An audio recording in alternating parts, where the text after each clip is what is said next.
The first time I saw one of the jars breathing, I thought I was losing my mind. The glass pulsed as if lungs pressed against it, fogging the inside with every inhale, yet nothing was supposed to be alive in there. That was when I was told about the 11 rules. Rules every research assistant in the underwater lab must follow if we wanted to survive. Some were simple, almost laughable, while others carried warnings that chilled me to the bone. I remember the first time I broke one, and how quickly I regretted it, because the thing inside the jar wasn't supposed to move at all, yet it did. When I first arrived at the underwater facility, the supervisor leaned in close, his voice barely above a whisper, and told me Rule 1. Never touch a jar if it fogs from the inside.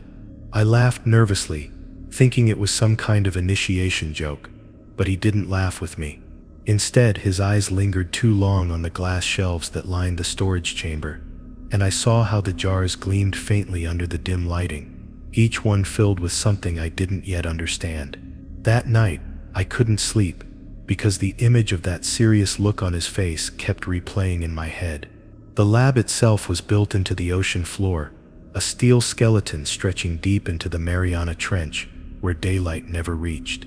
Every corridor hummed with a low vibration from the generators, and the walls seemed to breathe when the current pressed against them. I had been assigned to catalog specimens, harmless at first glance, strange sea life preserved in fluids, but some of the jars didn't hold recognizable creatures. Their contents looked like tangled strands of darkness, as if someone had scooped shadows into glass. I kept telling myself it was just an illusion of the lighting, but the more I stared, the more I doubted it. My first official duty was to inventory Chamber C, a place no one seemed eager to enter. The shelves stretched high, stacked with hundreds of identical jars labeled with cryptic codes, and the air was colder there than anywhere else in the lab. My breath clouded faintly, though the environmental systems should have kept everything regulated. As I walked deeper into the room, clipboard in hand, I noticed some jars were perfectly clear, while others had a thin mist swirling inside. I didn't understand why, but I remembered the warning about fog, and felt a strange heaviness settle in my stomach. At first I thought the fogging might just be condensation, a trick of temperature differences or faulty sealing. But then I leaned close to one jar and realized the fog didn't form randomly. It pulsed outward in rhythm, expanding and contracting, exactly like breath on glass. My chest tightened as if the air was being pulled from my lungs in sync with it. The specimen inside was formless, just a gray coil of something that might have been tissue, but I swear I saw it twitch when I blinked. My hand instinctively rose toward the jar, but I froze. Hearing the supervisor's warning echo in my mind, I backed away quickly, knocking the clipboard against another shelf, the sound startlingly loud in the silence. The other assistants had told me stories in hushed tones during meals, about people who touched fog jars and didn't last more than a few days. They said the fog would spread, first to the jar beside it, then to the walls, and finally to the lungs of the one who touched it. I thought it was just superstition, the kind of myth people invent in isolated places.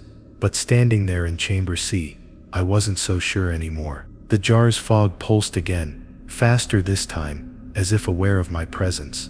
I forced myself to keep working, deliberately skipping over the fogged jars, even though it left gaps in my log. Later, when I turned in the incomplete list, the supervisor didn't scold me. He just nodded and scribbled something on the form before sliding it back into his folder. That silent approval chilled me more than anger would have, because it told me the gaps were expected. He knew what I had avoided, and why, and his acceptance of that fact made the danger feel more real. Nobody wanted to touch those jars, not even the people in charge. Days passed, and I noticed a pattern. The fogged jars were always grouped together in certain corners of Chamber C, as if whatever was inside them clustered like living things. Sometimes, when I walked past in silence, I thought I heard faint murmurs, too muffled to be real speech, but too patterned to be random. I started taking longer routes to avoid those shelves, my skin crawling whenever I had to pass close by. The strangest part was that the fog seemed thicker whenever I was alone, like the jars responded to the absence of witnesses. I wondered if anyone else had noticed, but no one talked about it directly. One night, while I was logging samples in the adjacent corridor, the lights flickered. The power never failed completely. Redundant systems kept us alive down there, but in that half-second of darkness, I heard a sharp intake of breath behind me. I spun around, heart racing, but the corridor was empty. The jars in Chamber C were just beyond the next bulkhead, and the thought of them fogging in rhythm with my panic filled me with dread. I hurried away, too shaken to finish my notes, and pretended nothing had happened when I filed the next morning's report. The following week, a new assistant named Clara joined the team. She was younger than me, bold and eager, and she didn't hide her curiosity about the jars. Over dinner, she asked me why some shelves were skipped in the logs. I wanted to warn her, but hesitated, afraid of sounding superstitious. Instead, I mumbled something vague about protocol and hoped she would let it go. She didn't. The next day, I saw her inside Chamber C, standing too close to a fog jar, her palm hovering inches from the glass. My throat locked up as I shouted her name, startling her so much she almost dropped her scanner. Her expression shifted when she realized how pale I'd gone. "It's just condensation," she said, brushing off my fear with a laugh, but I saw the way her eyes lingered on the mist as it pulsed against the jar's surface. Later, when she walked past me in the hallway, I caught the faintest trace of her breath fogging unnaturally, even though the air was warm.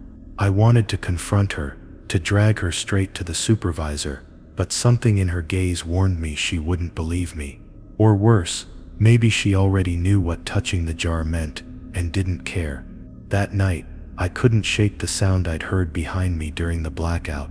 I lay awake, staring at the ceiling, and wondered if Clara had brought something back with her.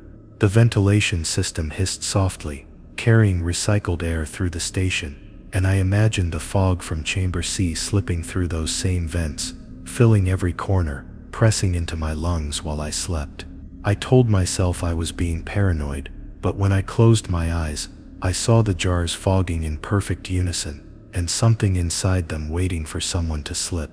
The next morning, Clara wasn't at breakfast. No one seemed concerned. Schedules rotated often, and sometimes people skipped meals after long shifts. But I knew where she had gone.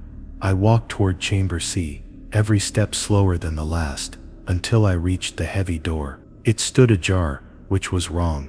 Protocol demanded it remain sealed when not in use. My stomach turned cold as I pushed it open and stepped inside. The shelves loomed over me, fog jars glowing faintly in the dim light.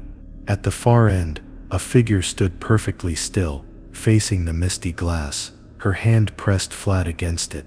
The fog inside that jar pulsed once, twice, then cleared, revealing something that looked back at me with a glistening eye. Clara's hand was still on the jar when the overhead lights trembled, dimmed, then blinked back on. I froze because I remembered Rule 2. Never stay inside Chamber C if the lights flicker more than once. The supervisor's voice had been sharp when he told me this rule, like he wanted to burn it into my memory. Clara didn't move. Her eyes locked on the shifting fog inside the glass, and for a second I thought I saw her reflection blink, even though she hadn't. My chest tightened as I realized the lights weren't stable. They flickered again. I stepped forward, grabbing her wrist, but she resisted, her palm flattening harder against the glass, as if she was trying to push through. The fog swelled like lungs inhaling, then thinned just enough for me to see shapes writhing inside, twisting as though trying to match the movement of her fingers. "We need to go," I hissed, but my voice cracked in the cold air. The lights dimmed again, longer this time, shadows stretching across the shelves, and I felt certain that if they went out completely, we'd never walk back out. I yanked her hand free, and she finally stumbled toward the door with me.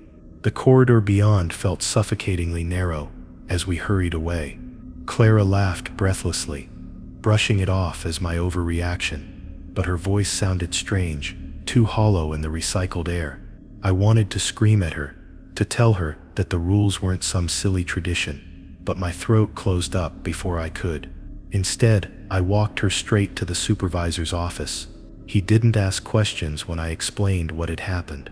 He only locked his jaw tight and marked her name in a small battered notebook. The look on his face told me more than words. She'd already gone too far. After that, Clara wasn't assigned to chamber sit again, though no one explained why. She spent most of her shifts doing surface-level cataloging and seemed restless, like she knew she'd been pushed aside. But I kept thinking about that second flicker, the way the shadows had stretched across the shelves like they had mass. The supervisor pulled me aside one evening and asked if I'd felt the air change. When I nodded, he warned me that the lights weren't just electricity, they were a boundary. If they failed too many times in Chamber C, the jars would no longer stay quiet. That was the real reason for the rule. The next time I was assigned to Chamber C, I carried the weight of that knowledge like a stone in my chest. The hum of the lights above was steady when I entered, but I couldn't stop staring at the fixtures, half expecting them to fail at any moment. I worked faster than usual, scribbling notes without double-checking codes, unwilling to linger. Every shelf felt like it leaned closer, and the fog jars seemed to shimmer faintly, like they were aware of me. My pulse quickened when I thought of Clara's reflection blinking, a memory I couldn't explain, and I quickened my pace. Halfway through the inventory, I noticed the mist in one jar rippling even though I hadn't touched it. I leaned in just slightly, holding my breath, and saw it pulse outward before the light overhead gave a single sharp flicker. My heart dropped. The room went dim for just a fraction of a second, but the fog inside the jar responded like a heartbeat, swelling and pressing against the glass. I staggered backward, gripping my clipboard so tightly the plastic cracked. My eyes darted toward the exit, but I still had 3 more shelves left to log, and I knew the supervisor would notice if I skipped them. I forced myself forward, each step heavier than the last, the hum of the light buzzing above like a countdown. I kept thinking of Clara's defiance, the way she had pressed her hand against the glass without fear, and for a fleeting second I envied her. But then the lights dimmed again, just once, and I felt every hair on my neck rise. I told myself it wasn't the second flicker yet, not really, but my instinct screamed at me to run. The jars seemed louder now, faint whispering vibrations pressing against the air, as if something inside was brushing against the glass. My hands shook as I scrawled the final notes, barely legible, and forced myself to head for the door. I reached the threshold, just as the lights shuddered for a second time, longer and deeper, plunging the shelves into shadow before flaring back. This time I didn't hesitate. I sprinted into the corridor, heart hammering, my breath ragged in my chest. Behind me, through the sealed steel door, I swore I heard the muffled sound of multiple lungs exhaling all at once, as if the room itself had sighed in disappointment. I didn't stop running until I was 3 corridors away. That night, I lay awake in my bunk, staring at the ceiling, while the vents hissed. I couldn't shake the thought that the lights weren't random. They had waited, almost timing their flickers to the pace of my inventory. The idea settled deep in my bones that the jars weren't passive at all. They were watching, calculating, and responding. I finally understood why the supervisor had looked so grave when he told me the rule. The lights were the only thing holding something back, and if they flickered more than once, that barrier faltered. The question was, what happened if the barrier failed completely? 2 days later, Clara vanished. Her bunk was neatly made, her clothes folded, but no one had seen her leave. The supervisor didn't call a search. He just crossed her name out of the notebook, closed it with deliberate care, and told us to continue working. Whispers spread quickly among the assistants, theories about escape pods or disciplinary transfer, but none of us believed it. I remembered her hand pressed against the glass, the way her reflection had blinked, and I knew she hadn't left through any exit. Whatever had claimed her was still inside Chamber C, waiting for the lights to dim again. The unease only grew worse when I was summoned for another shift inside Chamber C. I wanted to refuse, to beg someone else to take my place, but I didn't have the courage. The supervisor's eyes followed me, as I signed the assignment sheet, and I knew he was testing me. The jar-lined room felt colder than ever when I entered, and my hands trembled so badly I could barely hold the scanner. I kept glancing at the overhead fixtures, every flicker sending my heart into my throat. But the shelves were too quiet this time, the fog too still, and that silence unsettled me more than the whispers ever had. I finished the first 2 rows without issue, and I almost convinced myself that maybe Clara's fate had nothing to do with the flickering lights. But then, just as I turned down the 3rd row, the hum above shifted. The bulbs didn't flicker this time, they glowed brighter, almost painfully so, casting sharp shadows that danced across the jars. I shielded my eyes, squinting as the glass containers shimmered, and in that brightness, I saw something I wasn't supposed to see. Inside the fog, faces pressed against the glass, dozens of them, eyes wide open and unblinking, all turned toward me in perfect silence. And then the lights went completely dark. The blackout wrapped Chamber C in silence, broken only by the pounding in my chest. I remembered Rule 3. If you hear breathing that doesn't match your own, leave immediately. And the warning felt more real than ever in the suffocating dark. My own breaths came shallow and rapid. But somewhere near the shelves, I heard something slower, steadier, almost deliberate. It was not Clara's soft laughter or the hum of machinery. It was lungs expanding and contracting in the pitch black, measured like a predator waiting for me to move. I stood frozen, unsure if I should run blind or wait for the lights to return. The sound grew louder, not rushed, but patient, filling the gaps between my own panicked breaths. I could almost map its location, too close to the 2nd row of shelves, where the fog jars shimmered when the lights had flared moments before. My instincts screamed at me to bolt, but my feet wouldn't obey, as though the darkness had weight pressing down on my legs. I tried holding my breath, desperate to hear only silence, but the steady inhalation and exhalation continued, unaffected by my pause. That was when I realized whatever it wasn't imitating me, it was ignoring me, like I was already caught. I forced myself to move, my shoulder brushing the cold metal of a shelf as I edged toward the door. The breathing followed, still steady, never hurrying, as though it didn't need to. I stumbled forward, arms outstretched, and finally collided with the steel exit. My trembling hands found the release panel, but in the blackout, the biometric lock didn't respond.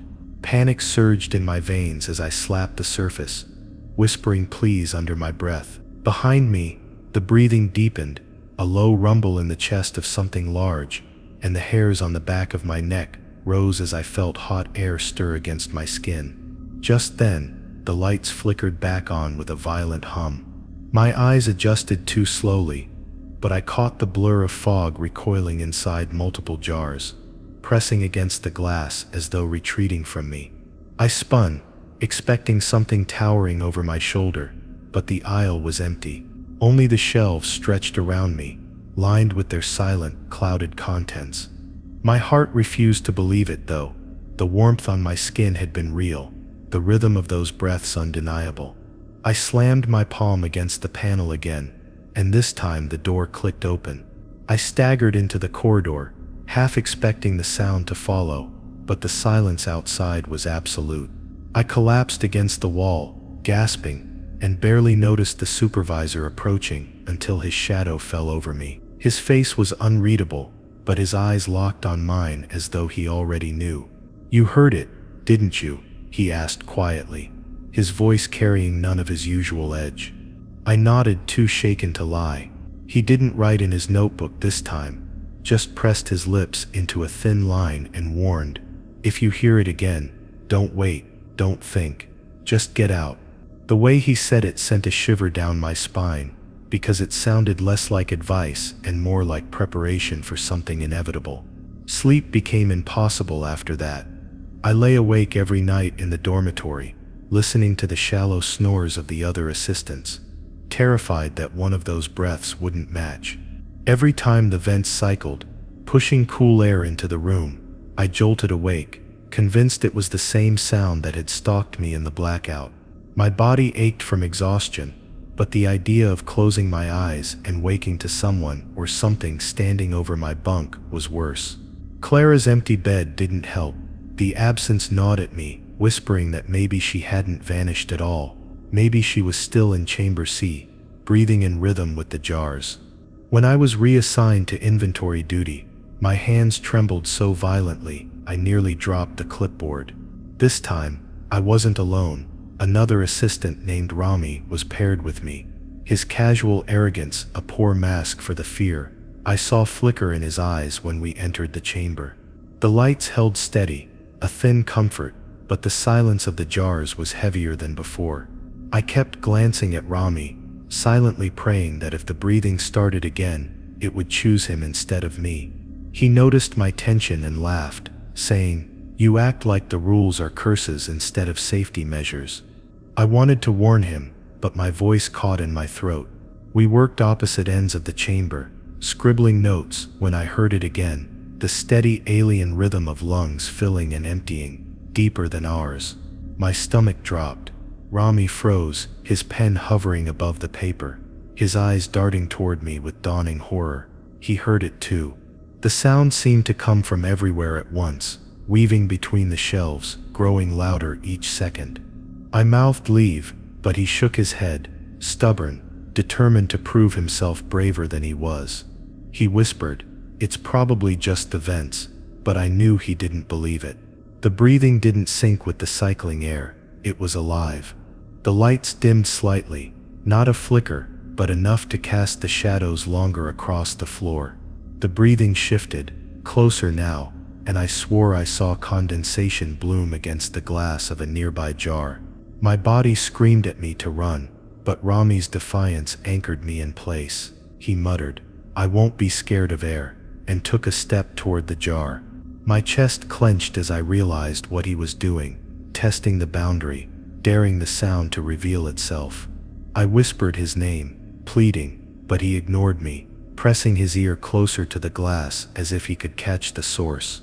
The breathing stopped. The sudden silence was worse than the sound itself, stretching unbearably thin until it felt like the whole chamber was holding its breath.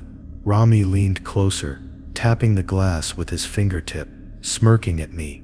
"See?" he said, but his voice cracked mid-word. Then the glass fogged outward, as though something inside had pressed its face against it, and a sound escaped. A long, low exhale, wet and rattling, right against his ear.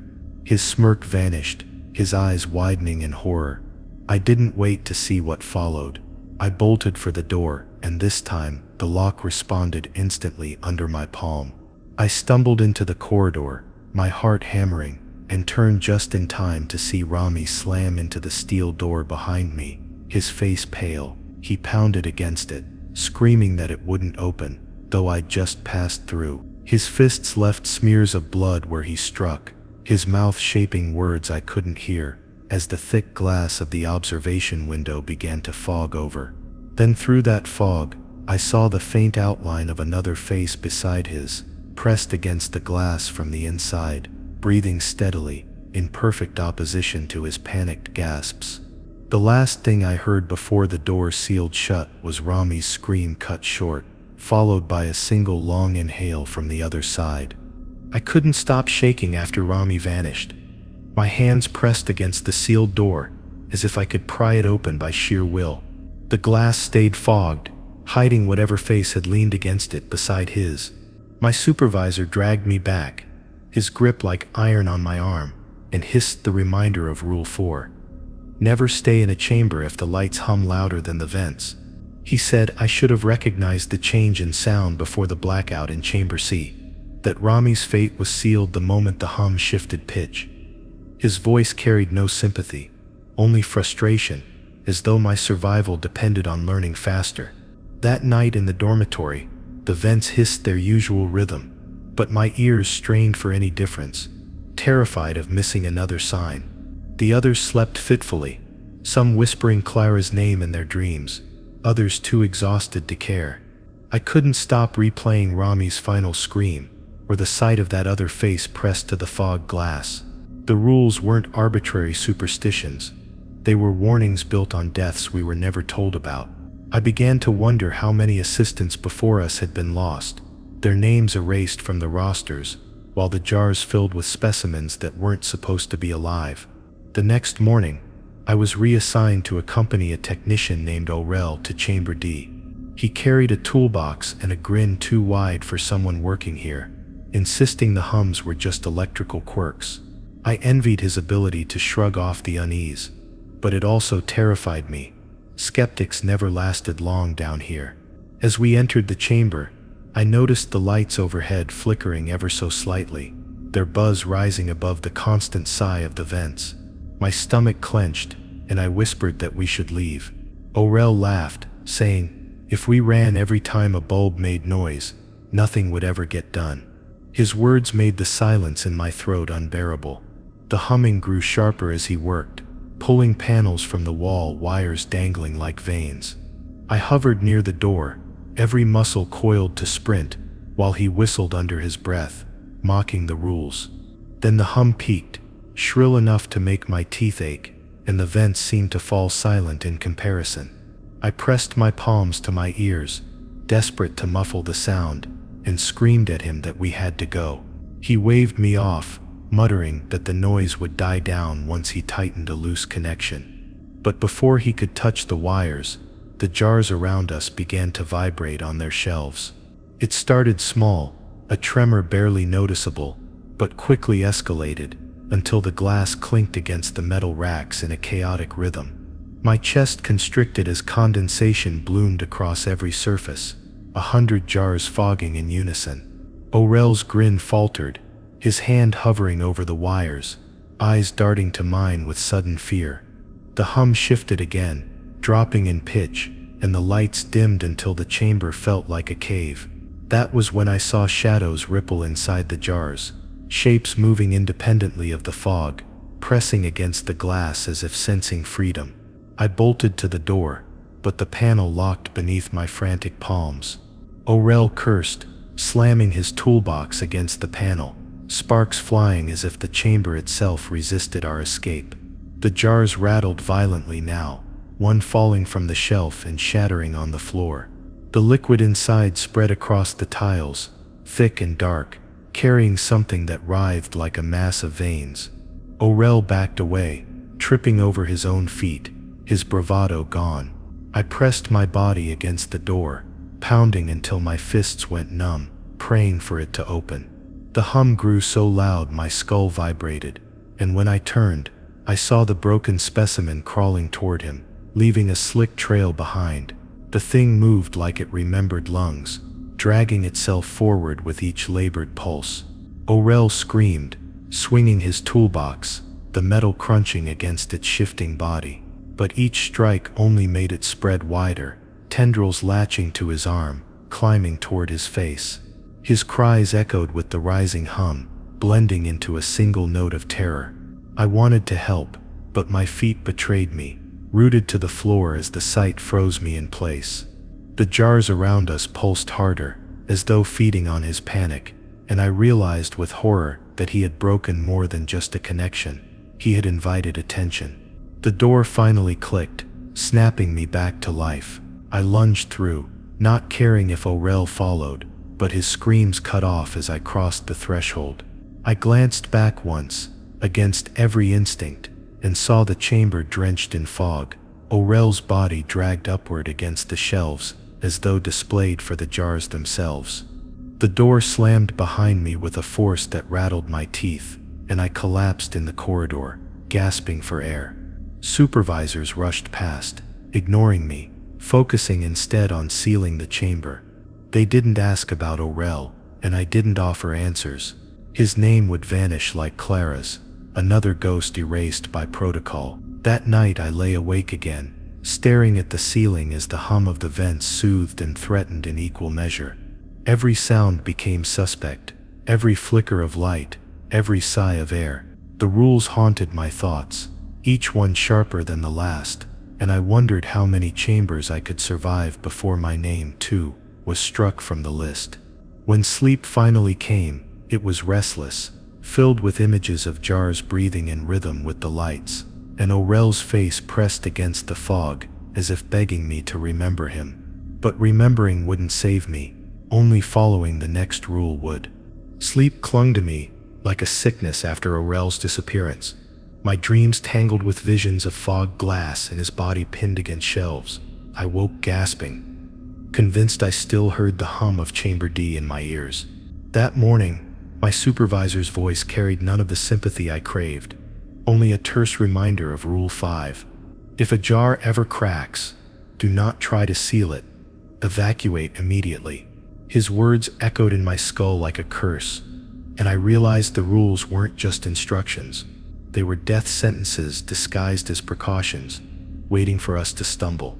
The day dragged me back into routine, though nothing about the lab felt normal anymore. My assignment paired me with a quiet technician named Clara, who rarely spoke except to mutter calculations under her breath. We were tasked with checking the stability of older chambers, places where the jars had been stored for years. I dreaded stepping inside again, but refusal wasn't an option. As the heavy door closed behind us, sealing us into Chamber Farm, the air seemed thicker, heavy with moisture that clung to the skin. Clara moved with practiced ease, jotting notes, while my eyes darted to every jar as though expecting them to lunge. At first, the silence was comforting, the light steady, the vents humming their usual rhythm. But silence breeds paranoia in places like this. My gaze snagged on a jar near the bottom shelf, where a faint hairline fracture traced across the glass. My heart lurched into my throat. The crack was subtle, barely visible unless the light hit it just right, but it pulsed with each foggy exhale inside. I froze, remembering the rule, but instinct told me to warn Clara before she noticed it herself. When I whispered her name, she glanced back, her expression unreadable, and followed my gaze. For a moment, she didn't react at all, just studied the jar with unnerving calm. Then, without hesitation, she reached into her toolkit, pulling out a sealing compound. My panic spiked as I rushed toward her, whispering harshly that we needed to leave. She shook her head, murmuring that the rules were exaggerated, that a crack this small could be handled. Her confidence chilled me more than the fracture itself. I grabbed her wrist, trying to stop her, but she yanked free with surprising strength. If we run every time something breaks, she hissed, the lab would shut down in a week.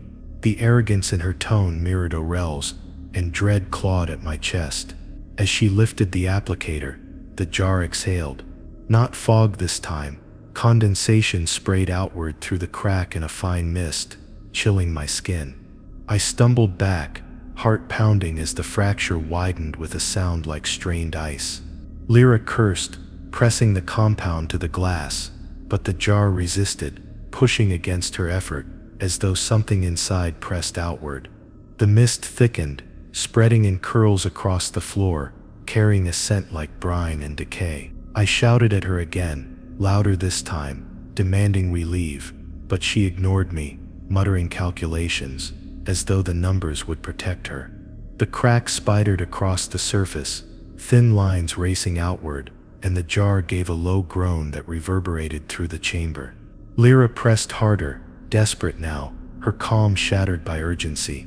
I backed toward the door, every instinct screaming at me to follow the rule, but my legs felt treacherous, unwilling to abandon her completely. The mist rolled higher, swirling around our knees, and in the haze I swore I saw shapes shifting, limbs that weren't limbs, twisting in patterns that defied anatomy.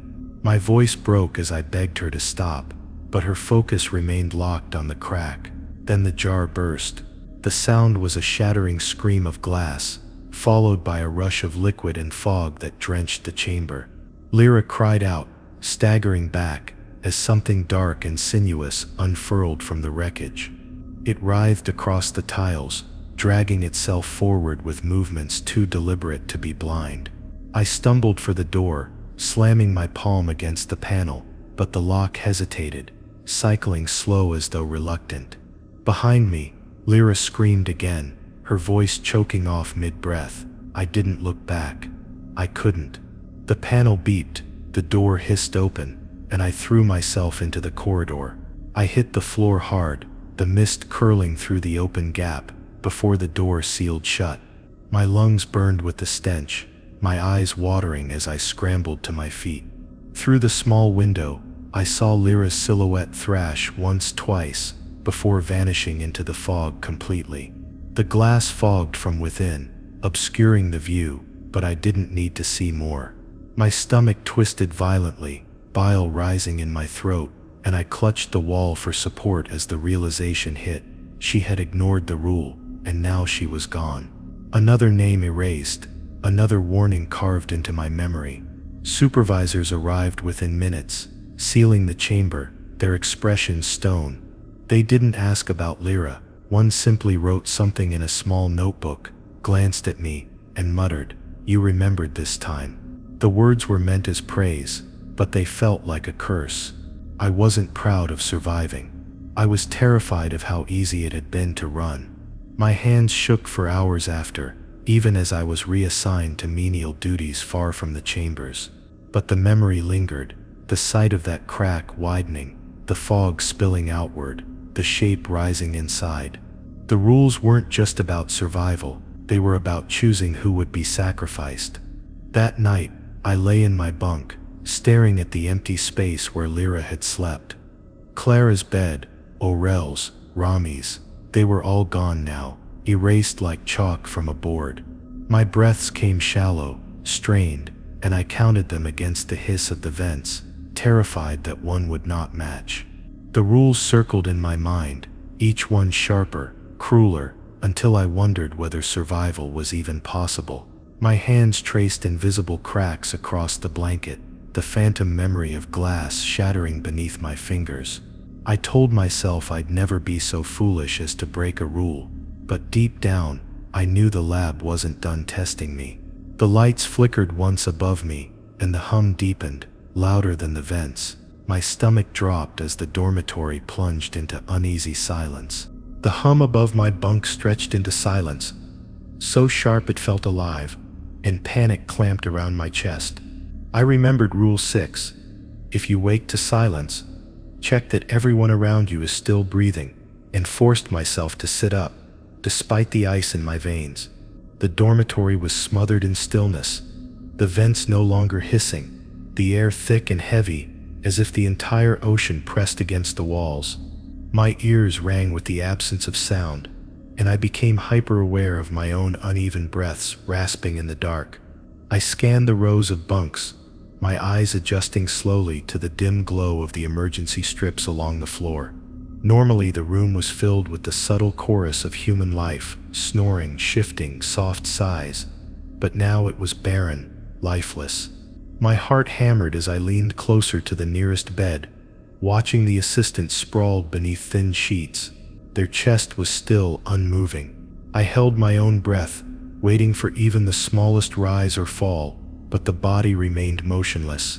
Fear surged, my instincts urging me to shake them awake, but dread rooted me in place.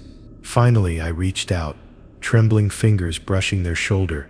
The skin was ice cold, damp with condensation, but before I could recoil, the chest rose sharply, drawing in a long, rattling inhale. Relief nearly knocked me over, but it was poisoned by unease. The sound wasn't natural, not the rhythm of sleep. It was slow, deliberate, like the breathing I had heard in Chamber C. My throat went dry as I backed away, eyes darting to the other bunks. None of the others stirred, and I realized I'd have to check each one by one, to know if they were truly alive. I forced myself to move down the row, leaning over each assistant in turn. Some breathed in shallow bursts, others barely at all, but every inhale seemed wrong, borrowed, too deliberate. The silence between breaths gnawed at me, each gap long enough that I thought they'd stopped for good.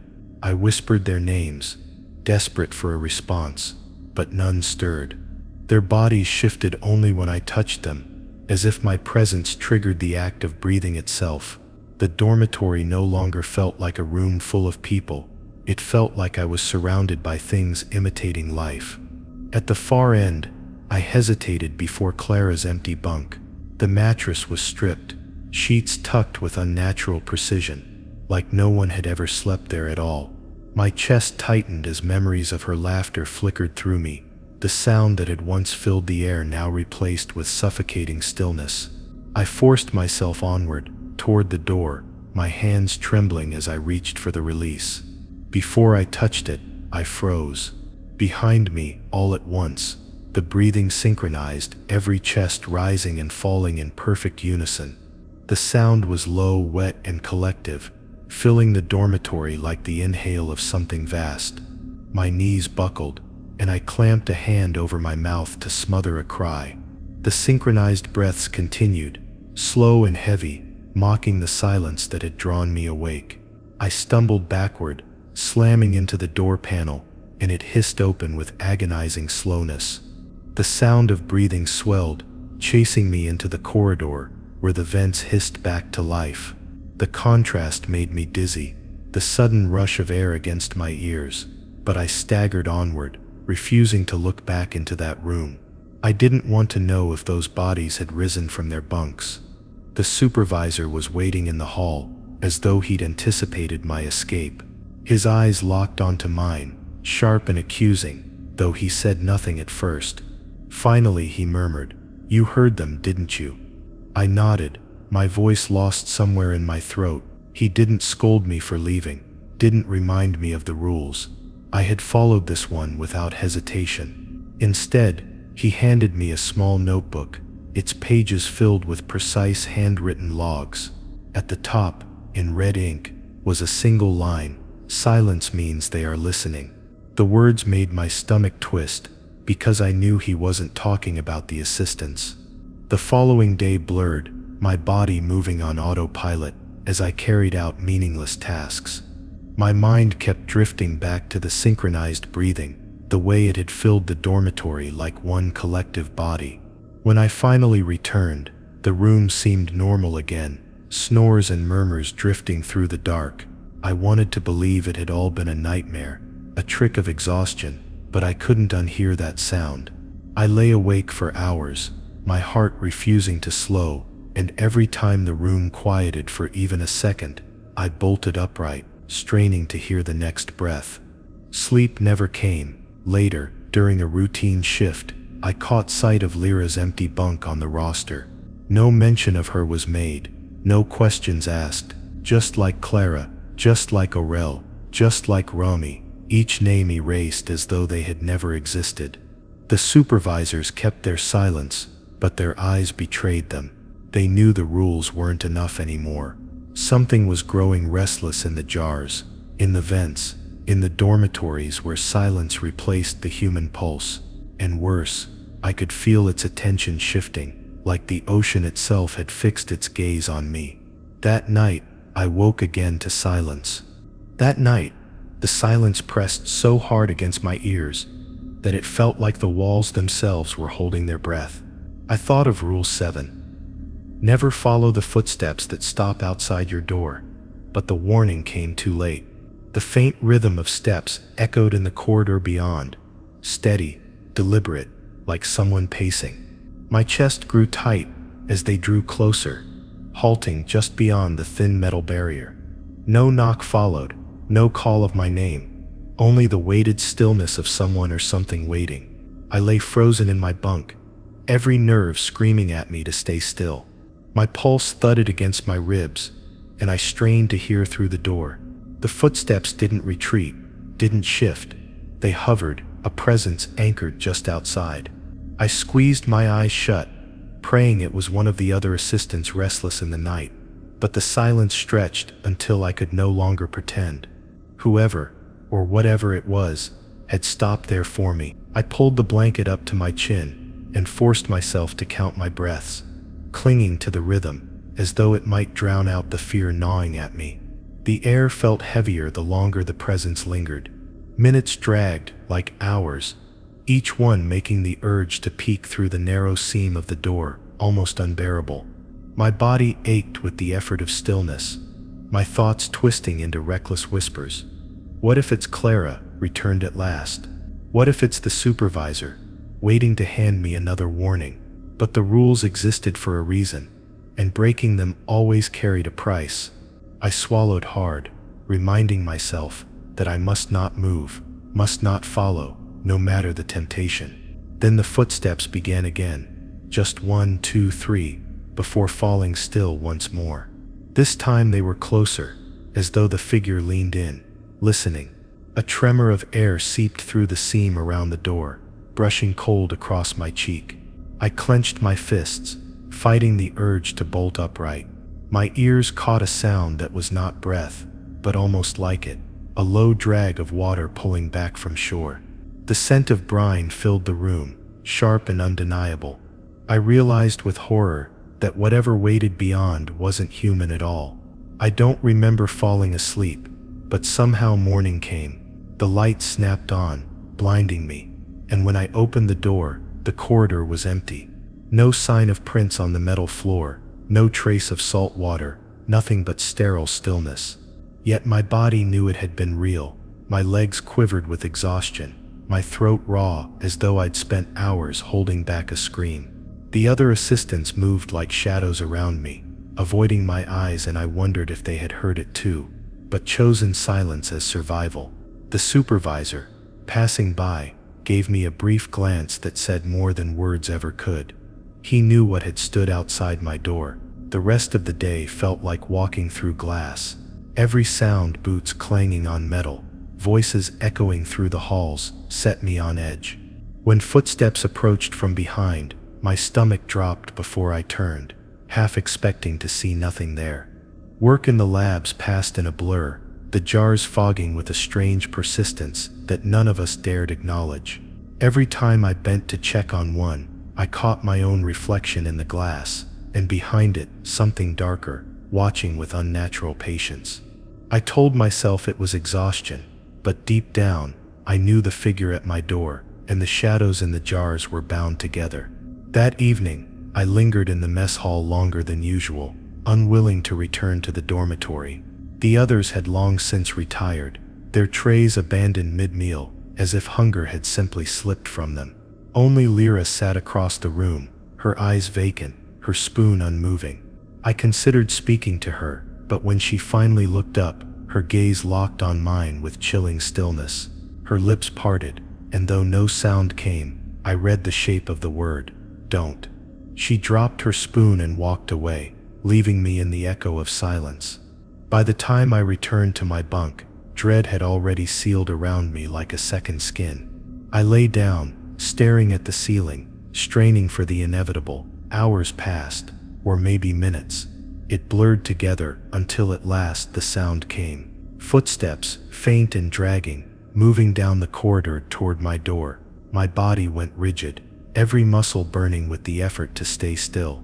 They stopped again, exactly outside, and this time I swore I felt the faintest shift of weight press against the door, bending the metal ever so slightly inward.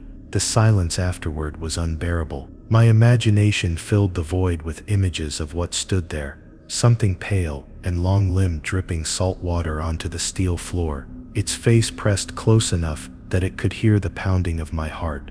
My mind screamed to run, to fling open the door and end the torment, but the rule held me captive. To follow would be to surrender, to let it lead me into places where no one returned. I clutched the blanket tighter, nails biting into my palms, and waited.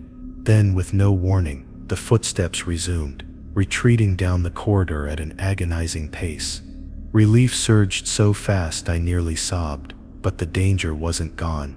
They stopped again, this time outside another door. I pressed my hands over my ears, unwilling to know whose turn it was, unwilling to hear if the door opened. My stomach twisted with guilt, but survival demanded silence. When the lights finally blinked on the next morning, I scanned the bunks, and sure enough, one lay empty. Another assistant gone, erased as though they had never existed. I realized then that the rules weren't designed to save everyone. They were designed to save one person at a time. And last night, it hadn't been me.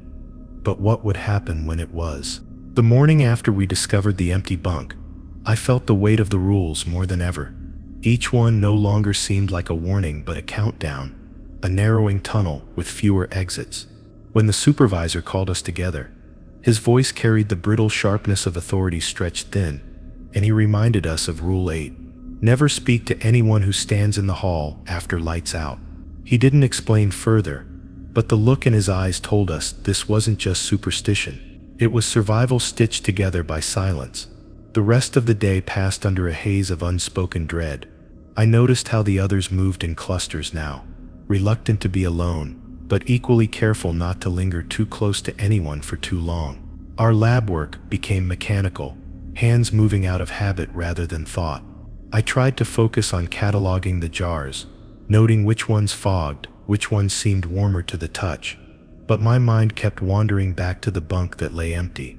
We didn't ask whose it had been, because names had a way of vanishing with the people themselves. That evening the mess hall was quieter than usual, the clatter of cutlery muted as though everyone feared drawing attention. I sat near the corner, forcing myself to eat despite the knot in my stomach. Across from me, Lyra stirred her food without raising her eyes. The others left one by one, drifting toward the dormitory, until I was the last to leave. The corridor stretched long and narrow before me, lights dimming with the shift into night cycle. For a moment I thought I saw someone already standing in the distance, but when I blinked the space was empty. Back in the dorm I lay awake long after the lights went out. Sleep eluded me, tangled in thoughts of footsteps and vanished bunkmates. I stared at the ceiling, counting the faint hums of the filtration system, until the sound broke, soft, deliberate, like weight shifting in the hall. My blood froze. The rules echoed in my skull, and I knew what would come next. Shadows pooled beneath the door, subtle but wrong, stretching further than the dim light should allow. A figure had stopped just outside, unmoving. My throat went dry as the handle trembled, not with force but with patience, as though whoever stood there knew I was listening. Then came the voice, soft, almost familiar, calling my name. It sounded like Clara. My heart nearly betrayed me, leaping with hope, but the rules had prepared me for this exact temptation. Clara was gone. Whatever spoke with her voice now wasn't her. Still the urge clawed at me, every instinct demanding I answer, that I prove I wasn't alone. My lips parted before I bit them shut, forcing silence, clinging to the rule like a lifeline. The voice grew sharper, pleading now, begging me to open the door. It shifted, sometimes Clara, sometimes someone else I barely recognized, as though rifling through memories I didn't know I had. I pressed the pillow over my head, trying to block it out, but the words threaded through fabric and bone alike. Each syllable dripped with hunger disguised as need. My fingernails dug into my palms as I fought against the rising terror that maybe, just maybe, one of those voices truly belonged to someone still alive. But rules didn't bend for doubt, they only snapped when broken. Hours bled together, the voice never tiring, never faltering. Sometimes it whispered, sometimes it laughed low and hollow, sometimes it imitated sobs so real I nearly wept in answer. Yet I said nothing. I curled tighter into myself, focusing on the sound of my breathing, on the hammering of my heart. Eventually, as the lights began to warm with the dawn cycle, the voice faded. The shadows receded, the figure was gone. I stumbled from my bunk with trembling legs, half convinced I had imagined it, until I looked around the dormitory. Another bed was empty. The supervisor walked in moments later, his eyes sweeping across the room, lingering only briefly on the missing bunk. His expression betrayed nothing, but when his gaze met mine, I saw a flicker of approval, almost pride. He didn't need to ask if I had obeyed. Rule 8, he already knew. I wanted to scream at him, to demand why we were still here, why the rules mattered more than saving the others, but my voice caught in my throat. The weight of silence pressed down, stronger than before. Throughout the day, whispers seemed to trail me. In the lab, as I cataloged another jar that throbbed faintly with unseen breath, I heard faint calls in the corners of the room. At first I thought it was the filtration system again, but no machine could shape my name with such precision. The others didn't seem to hear it, or if they did, they ignored it. Their faces grew thinner, paler, hollowed out by the same sleepless nights. It occurred to me then that survival wasn't about keeping the rules. It was about keeping yourself intact long enough to still want to obey them. That night, dread lay so heavy on me that I nearly begged the lights to stay on, but they dimmed all the same, leaving me in darkness broken only by the faint glow through the door frame. I buried my face in the pillow, but it didn't stop the inevitable. The footsteps returned, deliberate and slow, and once again they stopped outside my door. My breath stuttered, my body locked in fear, and the voice followed. This time it wasn't Clara. This time it was my own voice, perfect in every inflection, whispering to me from the hall. It called me weak. It called me a coward. It laughed in tones only I used when mocking myself. I bit my tongue until I tasted blood, determined not to respond, but every second it grew bolder, closer, more insistent. The sound of my own desperation turned against me was worse than any monster. I felt myself breaking, the edge between silence and response, thinning to a single trembling breath. My body shook with the effort to resist. And just as my resolve cracked, just as I nearly whispered back, the handle of the door began to turn. The corridor lights had just eased into their night glow when I felt the gravity of the new rule settle over me. And I remembered with a cold clarity that Rule 9, never look directly into a jar after the midnight cycle. The supervisor had delivered it like a benediction, flat and exact. And for once I didn't need the explanation. Something in the way his jaw clenched told me more than the words ever could. Midnight here wasn't just a time. It was a thin membrane between one kind of quiet and another, and the jars changed when that membrane thinned. I found myself counting the minutes until the hum would shift, knowing that any curiosity would be the most dangerous thing I could offer. That night I was assigned to a sweep of Chamber G, an older room with jars whose labels had faded into ghostly scrawls. The rest of the crew had been pulled elsewhere. Protocol, the supervisor said, so I walked the aisles alone as the hours slipped toward the midnight cycle. The lights dimmed in their familiar slow breath, and I felt the pressure in the air like a hand settling on the back of my neck. The glass glinted faintly, each jar a small sun underwater, and I kept my head down, scanning labels without letting my eyes linger on the fog within. Everything about the place whispered that patience was a weapon. After the cycle shifted, the room tightened like a throat. I realized too late that the breathing of the jars had changed, not louder, not sharper, but more intent, as though whatever lived inside had tuned its attention to the room. My hands tightened on the clipboard until my knuckles blanched, but I kept moving, cataloging, pretending the rules were armor.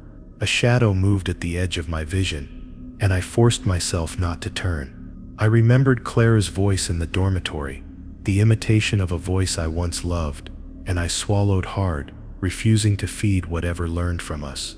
The temptation to glance up came like a small, insistent itch behind my eyes.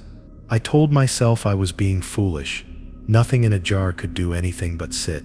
Yet my feet slowed, betraying me, and one step hesitated too long beneath a low shelf. I heard the faint scratch of something crawling inside the glass, and for a breathless moment the world narrowed to the sound between my ears. My body wanted to look, to confront the thing and prove the rule wrong, but the rule was a hinge that opened only one way. I pressed my palm flat against my chest to steady the racing, feeling the thud of my heart like a warning bell. Then I caught a motion that didn't belong, a reflection off the curved glass that was a fraction late, a face that answered mine just a heartbeat behind. It was enough. My bones chilled and my throat closed around a swallowed cry. The reflex to look died in me because I had already seen too much.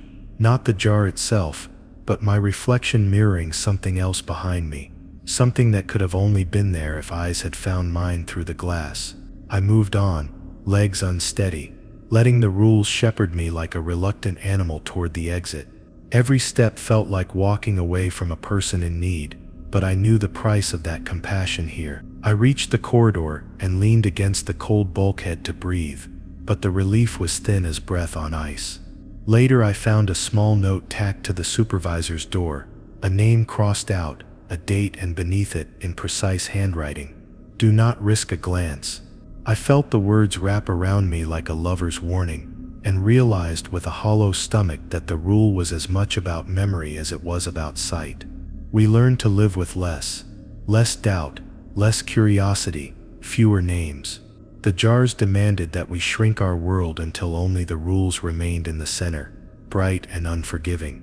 Over the following days, the lab's normal rhythms began to change. Jars previously clear would fog like exhalations during the day, then clear themselves precisely at midnight and show nothing but glass. Other jars that had been dull and still would begin to pulse faintly in late night, as though counting the seconds until some ritual began. I caught coworkers stealing glances from the corner of their eyes, and then chastising themselves, slapping palms to foreheads as if to extinguish a thought. We became a community of half-sighted people, trained to turn away at the precise second the cycle bled. It was a strange solidarity, an unspoken pact of avoidance. One evening, fatigue gnawing at my edges, I lingered longer than I should have by a jar near the floor. It was an older container, its label almost worn from decades of handling, and the mist inside clung to the glass in slow spirals. The midnight cycle was hours away, but there was a faint shimmer to the contents like heat haze, and the reflex to study it took me. For a heartbeat, I let my gaze hold. It was absurdly small, a blink, nothing, but as soon as my eyes met the curve of the glass, the world turned inside out. I saw not just my face, but a corridor lengthening behind me, lined with faces pressed to the glass, eyes like dead coins. Panic rose hot and immediate. I ripped my gaze away and fled, nearly upending the shelves. That night I avoided sleep. The venting systems hummed in that low, comforting monotone, but the jars vibrated with something else beneath it, an anticipation that threaded through metal and skin alike.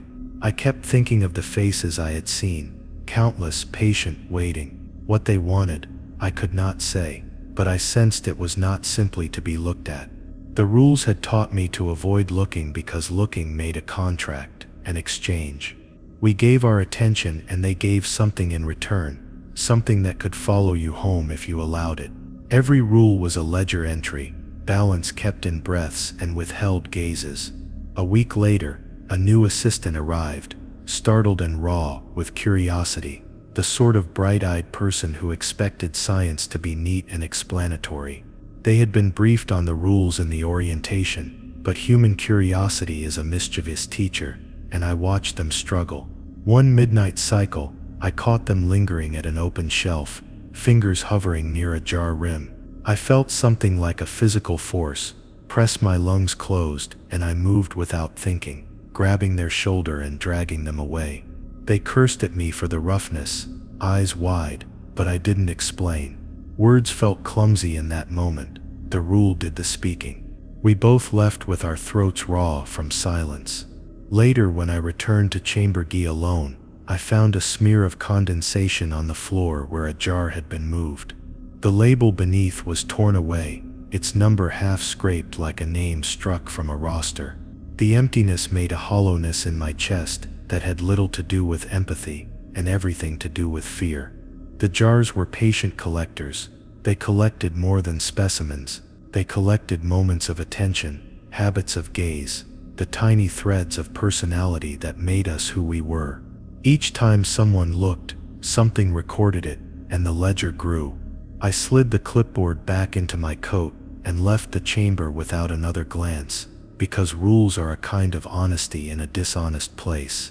As I walked down the hall toward the dormitory that night, I found myself thinking of the faces I'd seen in the glass, and how many of those faces matched names I used to speak aloud. The rule that forbade looking after the midnight cycle felt less like an arbitrary prohibition and more like the single fragile seal keeping those names from being reclassified. In the doorway to the dorm, the emergency lights flickered, and for an instant the hall looked wrong, elongated, as if it had been painted by someone who didn't understand perspective. My breath stalled. At the end of the hall, a figure stood perfectly still, turned away, as if waiting for a cue. I remembered the rule, the ledger, the consequence, and I stepped inside without turning my head. I heard the soft exhale of many people settling as the door sealed behind me, and for a moment the world seemed to hold. Then, almost imperceptibly, the midnight cycle shifted, and the dormitory lights folded into their night hue. Somewhere beyond the thin walls, a jar breathed. My hands were cold at my sides. I told myself I would not look if anything in the halls moved, that I would follow Rule 9 with a religious kind of obedience. The thought lasted until I heard a sound like a small wet knuckle tapping the metal outside my window. When I first arrived, they told me Rule 10, never open the observation window after midnight, but I didn't understand why anyone would even want to. The observation window sat at the far end of the lab, a massive pane of reinforced glass that looked out into the Black Sea. During the day, it showed nothing but dim silhouettes of drifting fish or strange plants that clung to the rocks. But at night, that window seemed different. It glowed faintly, not from light outside, but as if the darkness itself pressed against it, waiting to be let in. I never thought I would have to remind myself of that rule until the night after the jars had started breathing louder.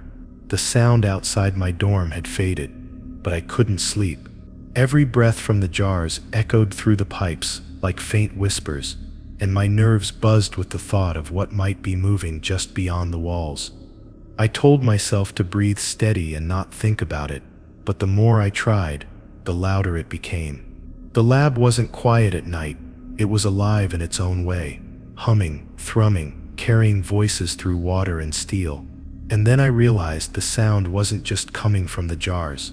It was deeper, like a low sigh sliding through the hull. The direction wasn't the dorm pipes. It was the corridor leading to the observation wing. I should have ignored it, but curiosity dragged me out of bed. I carried a dim flashlight, keeping the beam low so no one would see me wandering. The hall stretched like a throat, and the further I went, the colder it became, as though the air itself knew I was approaching something forbidden.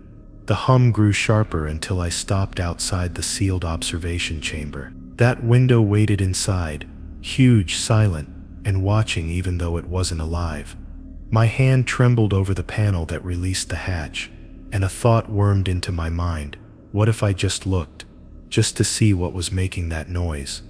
Inside, the chamber was colder than the hall. Condensation had formed on the steel walls, and the floor echoed faintly under each careful step. The glass filled the far side, taller than any door, and darker than night itself.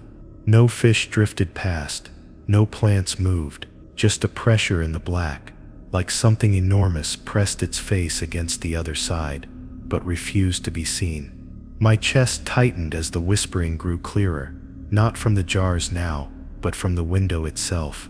I leaned forward without meaning to, every nerve in my body screaming that I shouldn't, that the rule existed for a reason.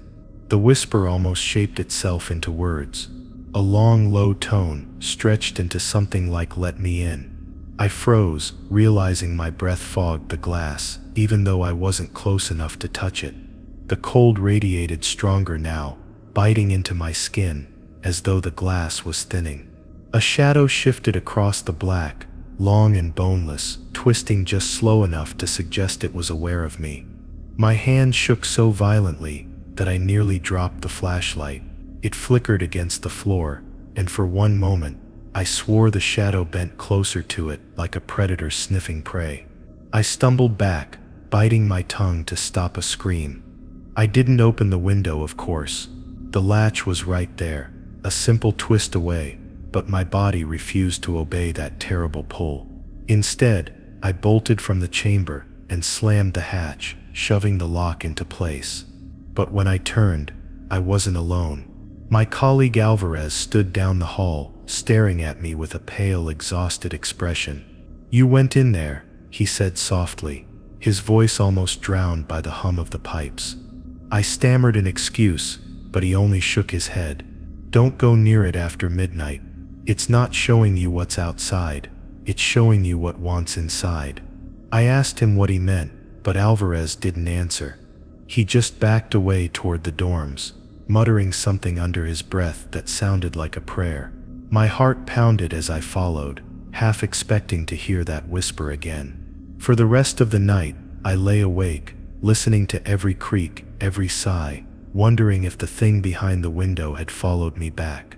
By dawn, I convinced myself it was only shadows and my own imagination. That is, until I noticed the condensation streaks on my dorm wall, long finger-like trails, as if something wet had been pressing there in the dark. The following day, the lab director gathered us in the mess hall. He didn't mention the jars, didn't mention the strange breathing, only reminded us all about the rules. His eyes lingered on me when he repeated the one about the observation window. My stomach dropped as I realized he knew. Maybe Alvarez had told him, or maybe the lab itself had. If anyone opens it, the director said grimly, what comes in doesn't leave. Nobody laughed, nobody questioned. We just sat there in silence, spooning cold food into our mouths, knowing the reminder wasn't just for protocol, it was for survival. That night, I promised myself I'd avoid the observation wing entirely, but the whispers returned, crawling through the vents with an insistence that made sleep impossible. They didn't sound like words this time, more like rhythmic breaths, slow and patient, timed with my own heartbeat. I pressed my hands against my ears and counted the seconds, but no matter how tightly I shut them, the sound slid through, soaking into my skull. I thought of the shadow bending toward my light, and I realized something horrifying. It had noticed me. Now, it wasn't just behind the window anymore, it was listening. The dorm door rattled once, slow, like someone testing the lock. My breath caught in my throat.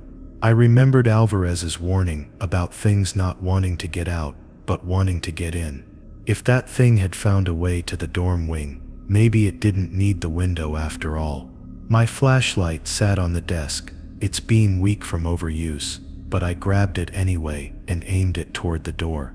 Nothing moved, but the condensation returned, forming faint streaks along the metal handle, sliding downward in long drips. I backed against the wall, whispering to myself that the rule had been clear for a reason. And yet, something in me still wanted to open the door and look. I forced myself to lie down, covering my head with the blanket, even though I knew it wouldn't protect me.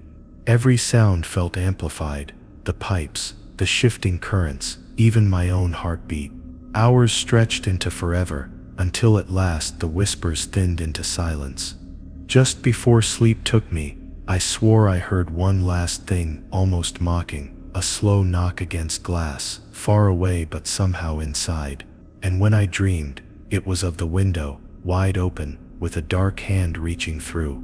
When the director first recited Rule 11, if the jars go silent, leave before sunrise, it struck me as the most cryptic of them all. Up until then, every rule felt tied to something tangible.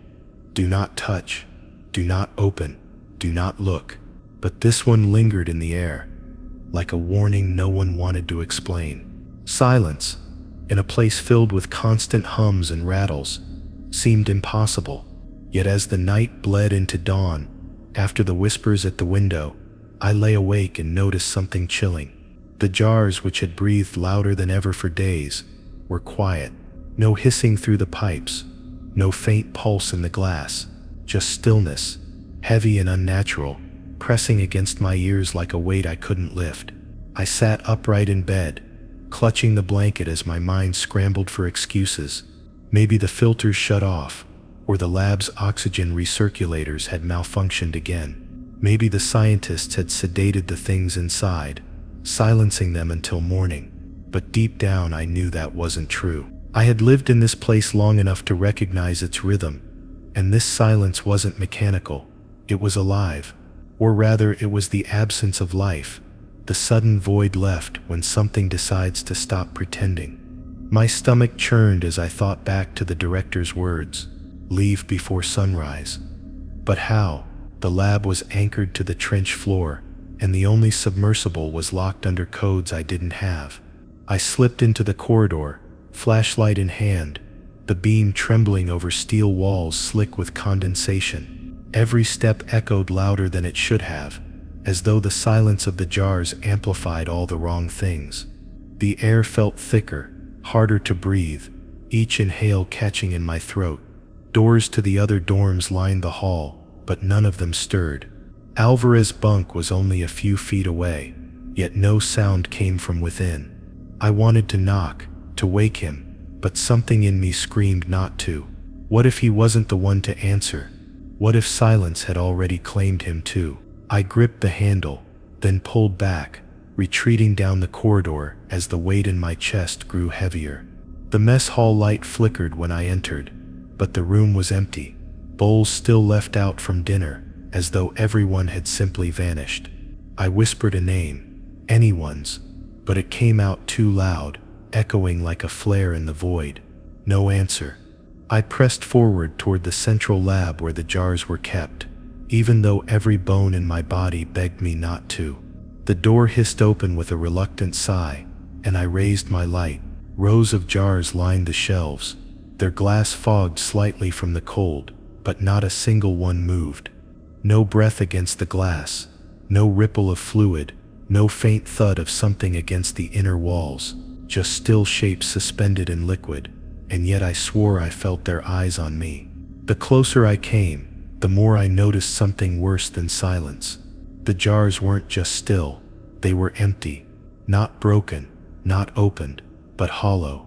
The things that had breathed and whispered and pulsed inside them were gone, leaving behind only pale residue that clung to the glass like frost. My pulse spiked as I staggered back, nearly toppling a stool. Where had they gone? The lab was sealed, the ocean outside thick with pressure and death, yet the jars were vacant, as if their contents had simply stepped out for a walk. I swung the flashlight wildly, half expecting to see them crawling along the ceiling. Instead, the beam caught the observation chamber door, standing slightly ajar, as though someone or something had passed through. I remembered the condensation on my dorm wall, the whisper at the window, and I realized with sickening clarity that the jars hadn't fallen silent by accident. They had been emptied. The silence wasn't safety. It was a signal. Whatever lived inside those jars no longer needed them. And now, with the sun still hours away, I was trapped in here with them.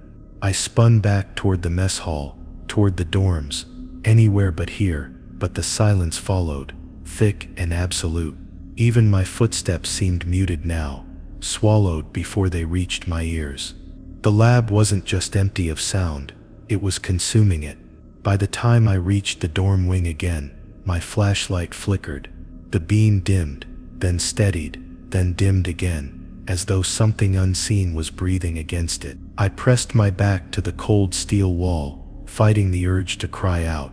A door creaked open down the hall, not with sound, but with the subtle shift of air that comes when a room exhales. Alvarez stepped out, or at least something shaped like him. His eyes were wide, too wide, and his mouth hung slightly open as if mid-breath. But he wasn't breathing. He just stared at me in silence, his body too still to be human. My knees weakened as I whispered his name, but no sound left my lips. Even my own voice had been stolen. He moved toward me without footsteps, gliding almost, the silence stretching with him like a cloak. I scrambled for the flashlight, aiming it at his face, but the beam passed through him as though he were only a shadow. My lungs burned as I tried to scream, but nothing came out. The rules replayed in my mind, every one I had followed, every one I had nearly broken, and now the last. If the jars go silent, leave before sunrise. But how could I leave when the submersible was locked, when the hallways themselves were traps, when even my voice no longer belonged to me? The clock on the mess hall wall ticked faintly, the only sound left in the entire lab, its hands crawling toward dawn. I didn't know if I could last that long, if silence itself would devour me before the first rays touched the surface. I stumbled back into my dorm, slamming the door shut, though I knew locks meant nothing here. My flashlight rolled onto the floor, its beam landing on the far wall where condensation trailed once again. But this time, the streaks weren't random. They formed words, letters dripping in wet strokes. Open. My chest constricted as I realized it wasn't the jars that wanted out anymore. It was the silence itself, begging me to surrender. The last thing I remember before the battery died was lying in bed, staring at that word as it spread wider across the wall. The darkness pressed closer, thicker, until even the ticking clock was gone. And in that absolute void, one thought consumed me. Maybe the rules weren't meant to protect us from what was outside, but to protect what was outside from us. If so, I had already failed. If you enjoyed this story, like, share, and subscribe for more.